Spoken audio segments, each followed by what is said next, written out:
7:21 en el territorio continental ecuatoriano, buscando la verdad y abogando por la unidad nacional en pro de la paz y la seguridad en el Ecuador. Queremos dar la bienvenida, saludar al doctor Javier Palacios, jurista constitucionalista.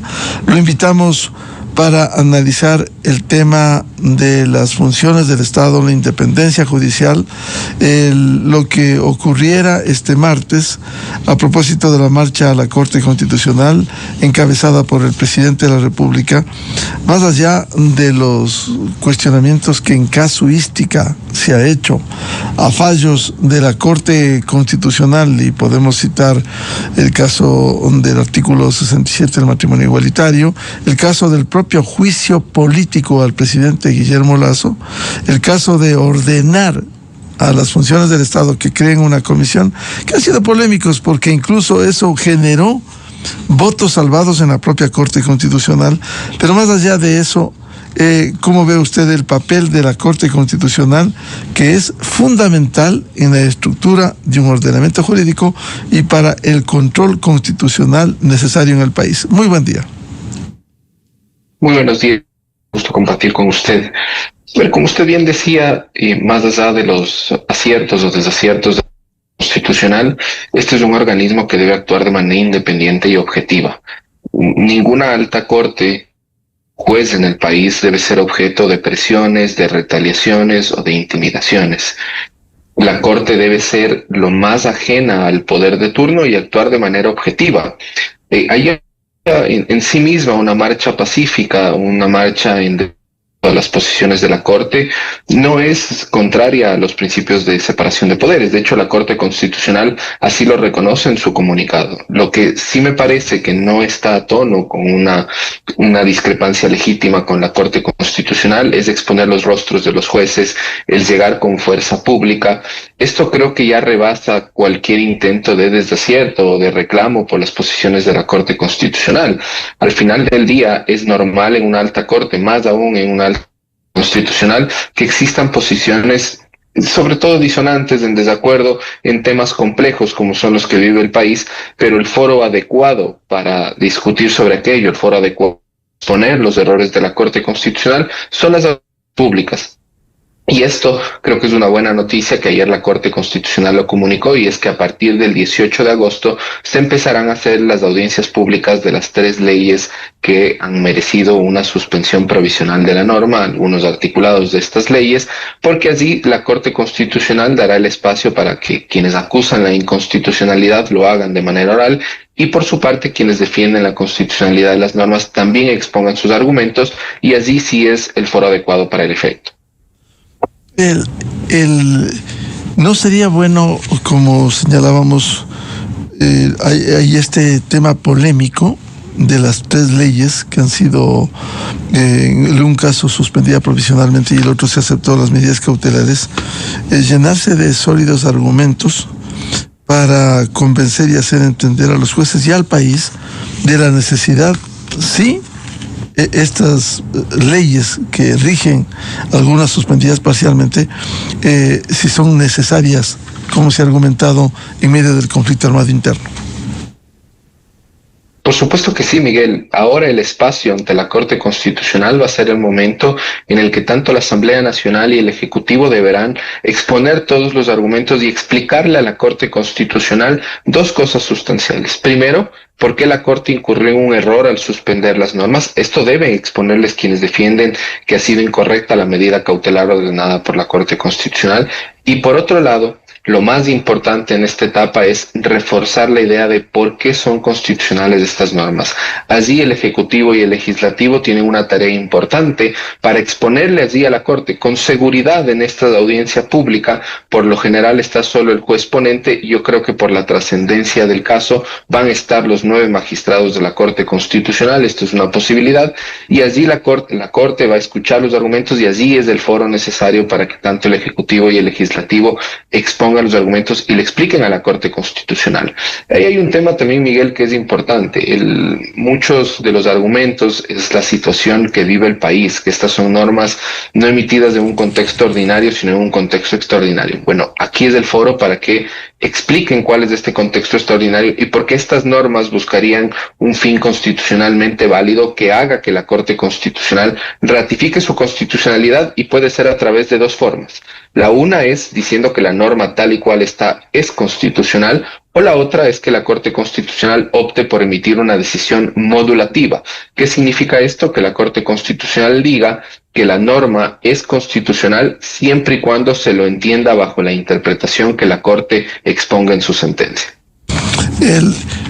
Es decir, aquí tendrá que armarse de alegatos, porque se abrirá, porque un hecho importante que hay que señalar: no está echada abajo las leyes, las tres leyes al menos, de inteligencia, de solidaridad, de integridad, sino en un caso han sido suspendidas y hay medidas cautelares. Es decir, hay un tiempo suficiente como para convencer a los jueces y al país para que se entienda los argumentos que esgrime el Ejecutivo. Hay un tiempo suficiente, Miguel, y lo que usted dice es verdad, ¿no? Las leyes no han sido declaradas inconstitucionales. Lo que la Corte ha hecho es suspender provisionalmente la vigencia de ciertas normas de dichos cuerpos legislativos, dichos cuerpos normativos, únicamente mientras la Corte emite un pronunciamiento de fondo.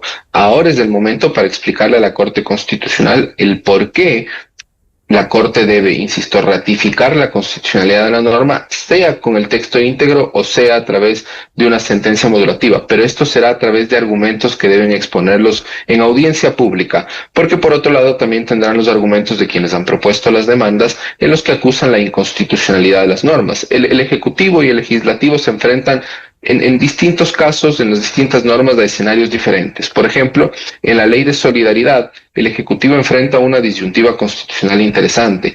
La Corte Constitucional le ha venido negando los estados de excepción, diciendo o advirtiéndole al presidente de la República que necesita medidas ordinarias para solventar el problema o la grave crisis que vive el país. Bueno, la Ley de Solidaridad regula aparentemente un escenario ordinario y temporal en el que se pueden tomar medidas excepcionales para combatir esta delincuencia. Esto es lo que el Ejecutivo y el Legislativo deben irlo a explicar, lleno de argumentos ante la Corte, para que la Corte los pueda valorar y exponga la decisión que corresponda. En el caso puntual, inclusive de la Ley de Solidaridad, por ejemplo, yo discrepo de los argumentos que utilizó la Corte Constitucional para suspender la vigencia de la norma. Más allá de otros vicios que se puedan acusar, la Corte Constitucional suspende la vigencia de la Ley de Solidaridad en base a un hecho, que es que supuestamente en mayo de 2024, en el marco de un conflicto armado interno, hubo presencia militar fuerte y pudo haber criminalizaciones en concesiones mineras. Yo creo que este hecho no es verosímil, yo creo que este hecho no justifica la suspensión de la Ley de Solidaridad,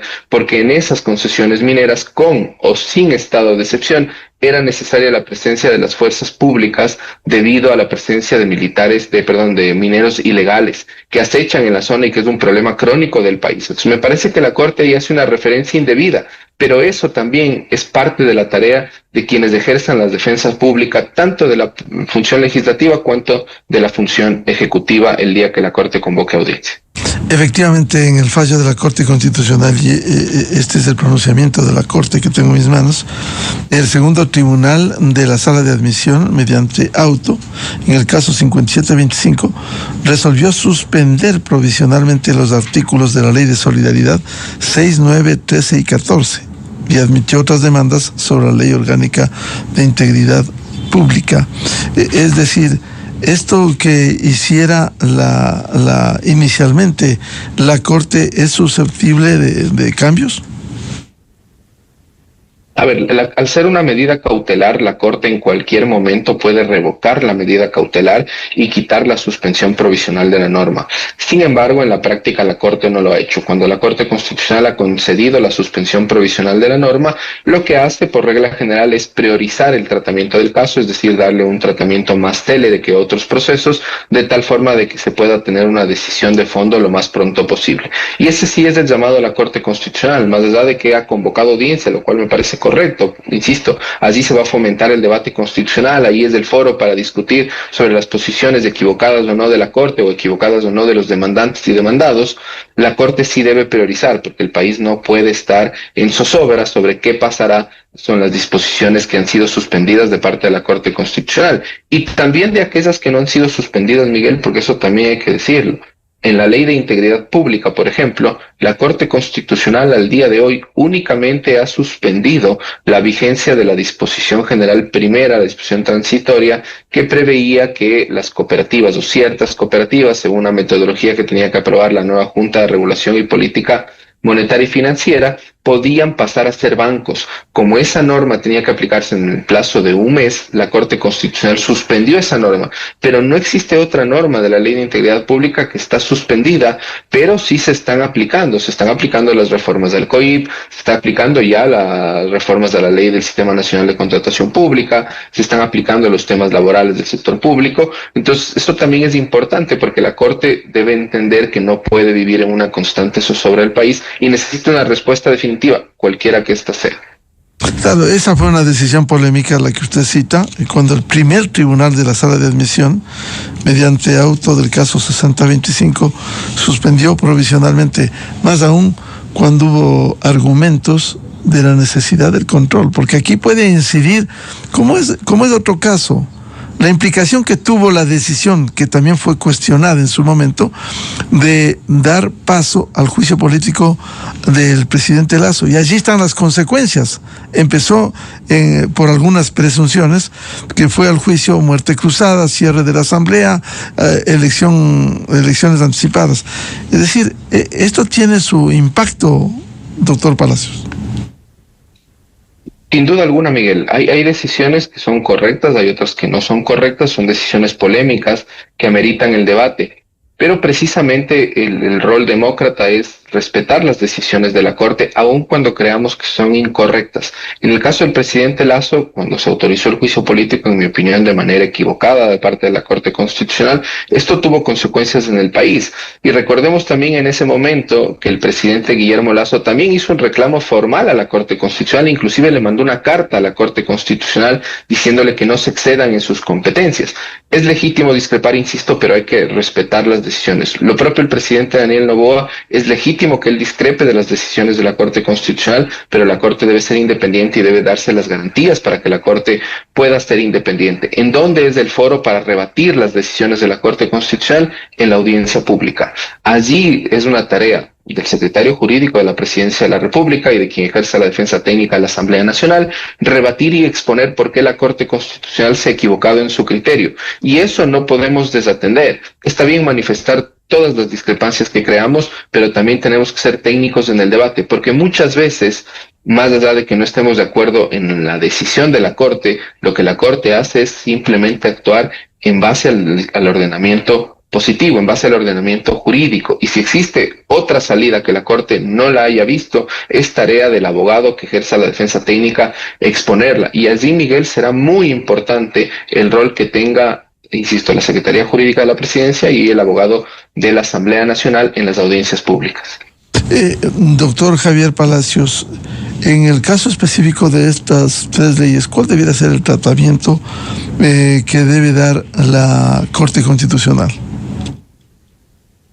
A ver, en el caso de las tres leyes, las tres deben ser priorizadas, sin embargo, por las repercusiones que tienen en el día a día del país y en la crisis que vive el país, me parece que la primera que debería priorizarse es la ley de solidaridad, acto seguido la ley de integridad pública y finalmente la ley de inteligencia. Las dos primeras son leyes de urgencia económica y la última no es una ley de urgencia económica, es una ley que ya estaba en debate en el Parlamento, es una ley bajo el trámite ordinario. Me parece que las leyes de urgencia económica, hasta por la razón de ser de las mismas, deben ser priorizadas por la Corte Constitucional y ameritamos un pronunciamiento célere. Sobre todo en la ley de solidaridad, si bien la Corte no ha suspendido toda la norma, ha suspendido disposiciones claves de dicha norma que básicamente son las que activan todas las regulaciones que tiene la ley de solidaridad, porque ha suspendido la posibilidad de que el presidente de la República declare un conflicto armado no internacional y este es el detonante para que se activen las demás disposiciones de la ley de solidaridad. Y en la ley de integridad pública, al menos la que ha suspendido, que es el tema del control, del cambio eventual de cooperativas a bancos, que es un tema que también tiene relación con un control de lavado de activos y un control económico, ¿no? Que ameritará además un análisis técnico y que inclusive deberían comparecer las distintas superintendencias de control, al menos para proporcionar información para que la Corte pueda emitir una decisión correcta en este caso. ¿Y los tiempos, hay plazos para ello? A ver, los plazos existen en la Ley Orgánica de Garantías. Lamentablemente estos plazos no se respetan por la carga procesal que tiene la Corte Constitucional, no de ahora, sino de hace años atrás. Inclusive la actual conformación, a raíz del 2019, ha ido acortando los plazos de resolución. Pero cuando la Corte otorga tratamiento prioritario, por regla general, en estos casos que son conflictivos, son polémicos, la Corte los ha resuelto de 1 a 2 meses ya en el fondo. En este caso, después de las audiencias públicas, estimo yo que la Corte se tomará un par de semanas o un mes en emitir la resolución. De así que es importante, según el comunicado de la Corte Constitucional, las audiencias empezarían desde el 18 de agosto, es decir, desde este próximo día lunes. Entiendo yo que los hará en el transcurso de esta semana y luego de eso ya cada juez ponente debe elaborar el borrador de decisión y someter a conocimiento del Pleno de la Corte Constitucional. Mientras tanto, ¿habrá audiencias en donde el gobierno o la asesoría jurídica de la presidencia pudiera exhibir los argumentos que ha venido esbozando públicamente? Así es, en estas audiencias tienen que exponer todos los argumentos, todo aquello que discrepan de las decisiones de la Corte Constitucional, tienen que exponer en la audiencia y tienen que hacerlo de manera técnica y justificando la constitucionalidad de las normas que defienden. El doctor Javier Palacios, mientras tanto, ¿qué pasa con la vigencia de estas leyes? ¿Siguen más allá de las disposiciones expresas que ha hecho la Corte Constitucional? Únicamente las disposiciones que son suspendidas de parte de la Corte Constitucional no se pueden aplicar. Aquellas que no han sido suspendidas pueden ser aplicadas y deben ser aplicadas porque es una norma vigente cuya constitucionalidad no ha sido, cuya inconstitucionalidad, más bien dicho, no ha sido declarada.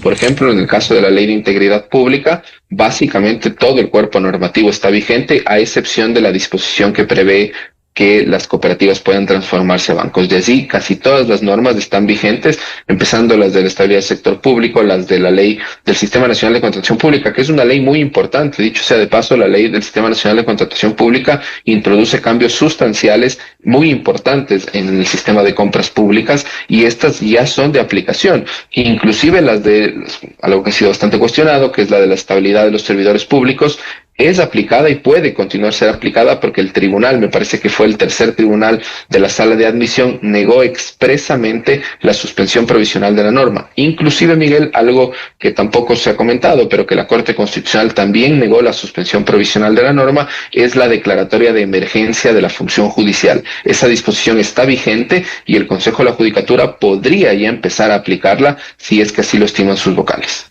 El doctor Javier Palacios, a ver, ayer el comunicado de la Corte Constitucional daba cuenta que este organismo, dice, no ha tomado ninguna decisión de fondo respecto a las leyes impugnadas. Cierto es que ha ocurrido eso, pero en el caso, como usted bien citaba, la disposición transitoria en la Ley de Integridad Pública no tiene su trascendencia cuando la decisión, más allá acertada o desacertada en la Asamblea Nacional, no tiende a preservar recursos en el sistema cooperativo, porque esto, si hay cooperativas que pasarían al control de la Superintendencia de Bancos, va a ser un previo informe, previo análisis de la junta que se crea. Se simplifica de las dos a la una junta que luego de un informe fundamentado se determinará eso.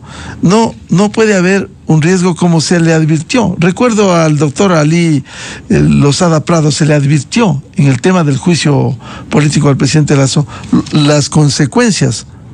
Y más era el temor al señor Issa y a la CONAIE, que finalmente dieron paso, la mayoría, en la Corte Constitucional a ese juicio sin el debido sustento.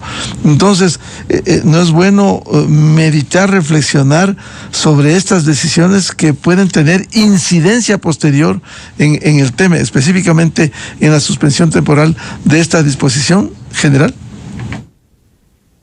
A ver, sin duda alguna, Miguel, aquí puede existir elementos que la Corte no ha considerado al momento de suspender la norma.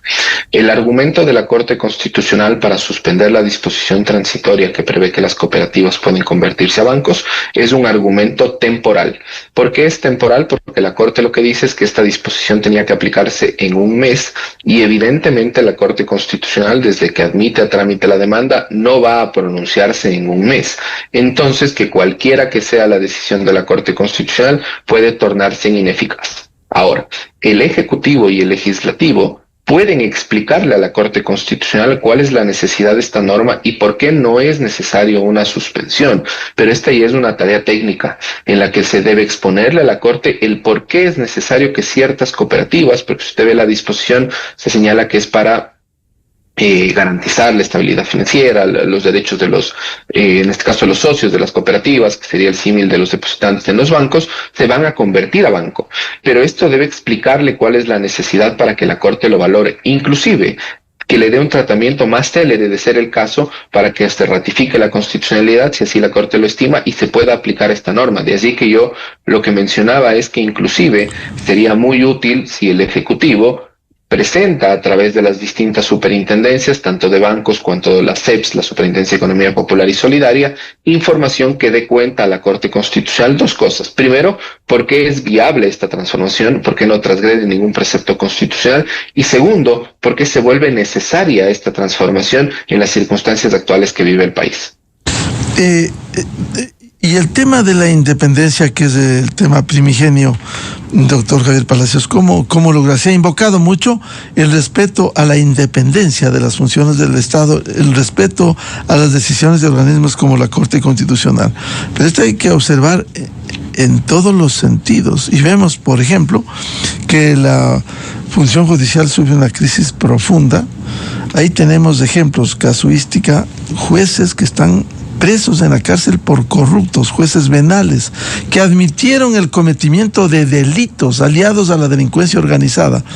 ¿Cómo depurar, cómo asumir esta independencia judicial? ¿Resulta muy difícil eso, más allá de las presiones políticas? El problema, Miguel, es que la independencia o la falta de independencia en el Ecuador es parte de su historia crónica.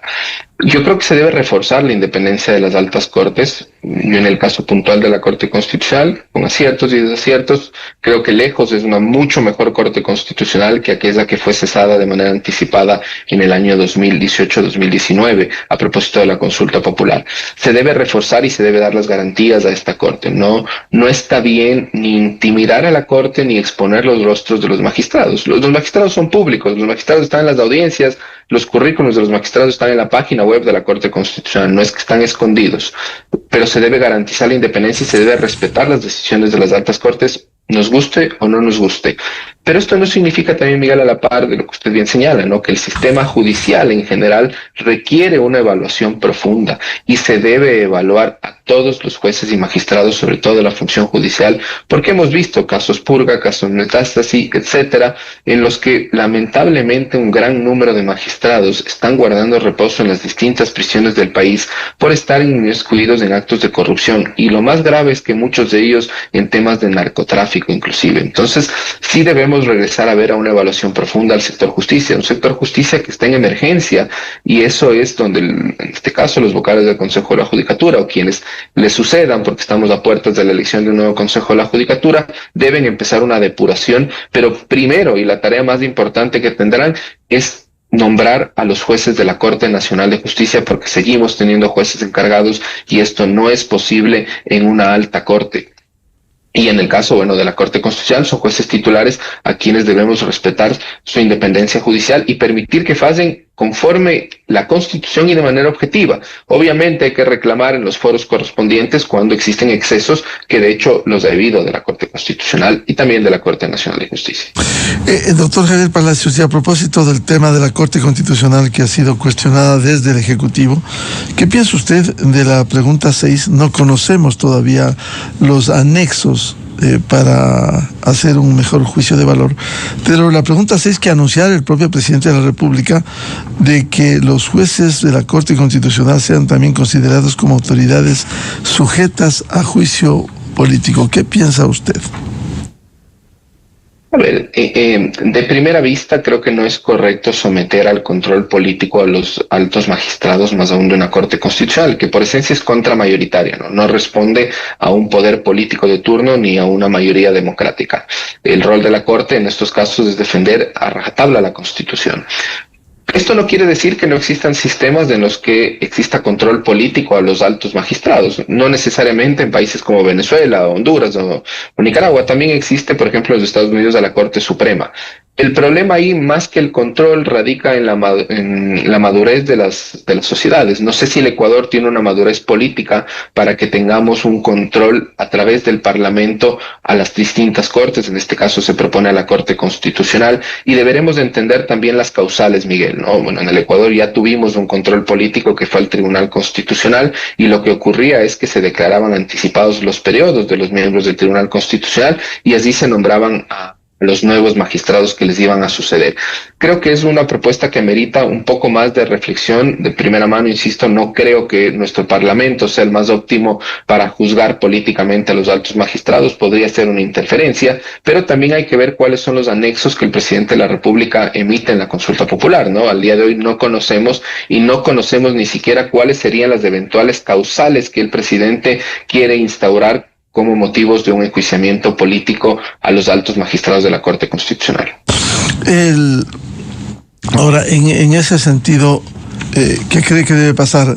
Primero, esperar los anexos y segundo, tendrá que la propia Corte Constitucional dar su dictamen respecto de esta y del resto de preguntas.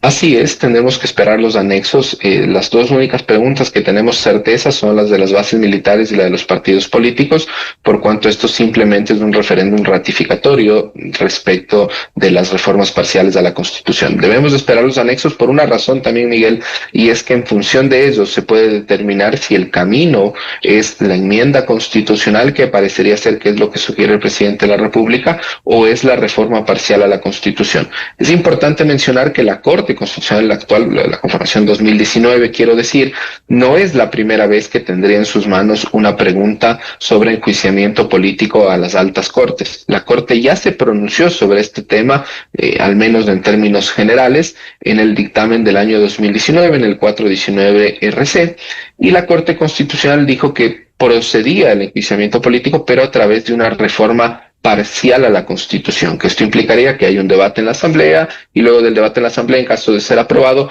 pase a un referéndum ratificatorio por parte de la ciudadanía. Entonces, dependerá mucho de los anexos que envíe el presidente de la República para que también la Corte pueda hacer el análisis respectivo, con el antecedente de este caso en el que la Corte, en términos generales, dijo que el enjuiciamiento político a las altas cortes debe realizarse a través de una reforma parcial a la Constitución. En consecuencia, ¿usted cómo ve el panorama, para concluir, doctor Javier Palacios, de esta especie de confrontación ejecutivo-Corte Constitucional? ¿Cuál debería ser el camino? Porque al final de cuentas lo que quiere el país es acuerdos, unidad, avanzar unidos hacia un mismo objetivo como es la consecución de la paz, la seguridad y el desarrollo. Yo veo, Miguel, dos aristas aquí. La primera arista es que las discrepancias en una democracia son normales. No debemos confundir las discrepancias con intimidaciones a las cortes. Y tiene hoy un reto el presidente de la República y el Parlamento, y es ir en defender a la Corte Constitucional la constitucionalidad de las normas. Allí es el espacio correcto y allí la Corte debe escucharles y debe la Corte valorar. Ahí debe sopesar todos los argumentos, la situación propia del país, los argumentos constitucionales de lado y lado. Pero ese es el foro. Discrepar es normal, pero no podemos confundir la discrepancia con la interferencia en la independencia judicial. Creo que hay que tener cuidado. Este es un aspecto que ya luchamos durante varios años y bajo ningún concepto y bajo ningún membrete se puede regresar al mismo. Y por otra parte, Miguel, creo que el presidente de la República también tiene herramientas ahorita que valorar. Por ejemplo, yo creo que el presidente de la República puede explorar una reforma a la Constitución para que las leyes de urgencia no sean solo en materia económica, sino que el presidente tenga la potestad, dadas las circunstancias del país en general, de expedir leyes de urgencia o de proponer leyes de urgencia que sean en tiempos reducidos, pero no solo en materia económica. Y esto lo puede hacer a través de una propuesta de enmienda o reforma, dependiendo de los anexos que envíe el presidente, debido a que tiene una mayoría importante en el Parlamento que le va a permitir aprobar esta modificación constitucional sin mayor problema. Bien, muchas gracias, como siempre, la atención al jurista y constitucionalista doctor Javier Palacios para hablar sobre el tema de la situación de la Corte Constitucional, las acciones que ha cumplido el Ejecutivo, los fallos pendientes y también hemos hablado de la independencia judicial tan necesaria en el Ecuador. Javier, muy amable. Con mucho gusto, Miguel. Muchas gracias. 7:51 en el territorio continental ecuatoriano. Más adelante tenemos previsto un diálogo con el presidente de la Comisión de Reformas Constitucionales, el asambleísta doctor Esteban Torres Cobo. Antes, vamos a presentar un reportaje de NTN 24 de algo que Colombia sufre un nuevo dolor y que, como hemos revisado la revista Semana, el portal Primicias publica hoy, quien era Miguel Uribe Turbay, el joven alfil del uribismo que pudo convertirse en presidente de Colombia, asesinado a los 39 años. En una familia trágica. Tuvimos el gusto de entrevistar en su momento al entonces presidente Julio César Turbay Ayala. Su hija Diana Turbay falleció en manos de los grupos armados de las FARC. Y su hijo, ahora Miguel Uribe Turbay, también cae asesinado en medio de la violencia política. Como registra hoy Diario El Universo también, el asesinato de Uribe Turbay puede ser un durísimo golpe a la paz en Colombia en vísperas de un proceso electoral para salir de este gobierno vergonzoso del presidente Gustavo Petro Urrego. El reportaje de NTN 24 resume lo que este dolor está viviendo Colombia por la muerte este lunes último de Miguel Uribe Turbay, un posible candidato